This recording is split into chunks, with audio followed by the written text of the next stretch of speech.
Well, we got through dry January, now into Frugal February. Yes, it's just a catchy phrase, of course, but it isn't just that. It's a chance for you to actually save and get your finances back on track. That's right. We have Brad Allen from Drake & Associates here this morning.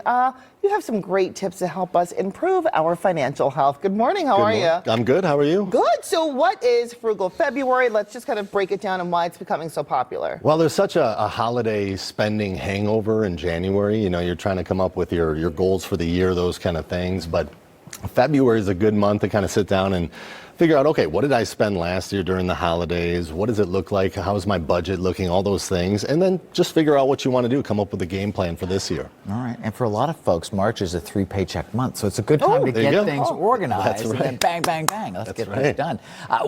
What should we be focusing on, though? Well, the biggest thing is a budget. You know, and I have a budget worksheet here. We have it on our website at drakeandassociates.net. But a budget is the first start for anybody. If you want to start saving a little bit more money, you need to know where you're spending money. And, you know, budget, you're going to have fixed expenses every single month, but there's also the fun stuff that you're doing, the coffee shop trips or going to lunch every day at restaurants or whatever it might be. Where can you cut back a little bit to start saving a little bit more in your savings account or your 401k or whatever that might look like for you? But putting that budget together is the first start. And you have a spreadsheet, right? Yeah. I do, yeah. So it goes through all the different things that you need. What are your bills? What are your expenses? What does that look like?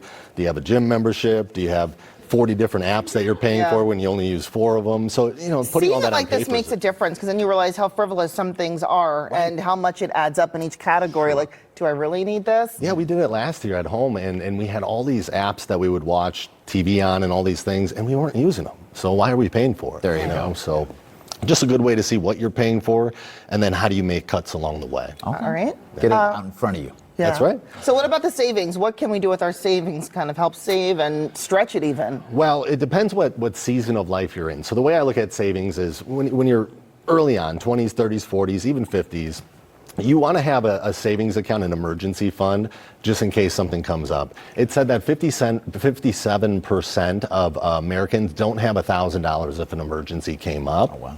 So I would say 3 to 6 months have in cash, right? Yeah. So if anything does happen, you have that money set aside already.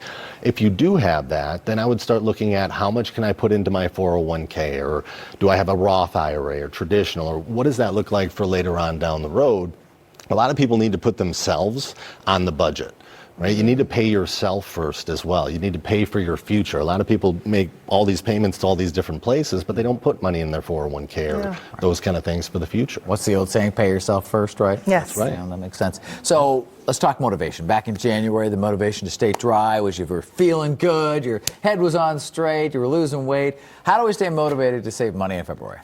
Well, I look at it from, you know, I had those same goals of getting in the gym and all these things. And to me, it's just, you know, with any of your goals, it's consistency, you know, and not just for the month of February, but getting into a habit of doing this on a monthly basis, checking your accounts, looking at where did my money go out this month versus last month? Where did I make cuts? Where could I make adjustments in the future? And, you know, staying motivated is all about not getting down on yourself. If all of a sudden you had a month where you spent too much, you know, make those adjustments going forward. Yeah, we'll of course make this available for folks to kind of, you know, track at home. But where can folks get, you know, advice from you with Drake & Associates? Because sometimes just getting the best advice straight from you is even better. No, that's great. So we do a lot of retirement planning, those kind of things at Drake & Associates, and you can find all that information on our website, drakeandassociates.net. And you have several locations, too. We do. We have a Mequon location, Waukesha.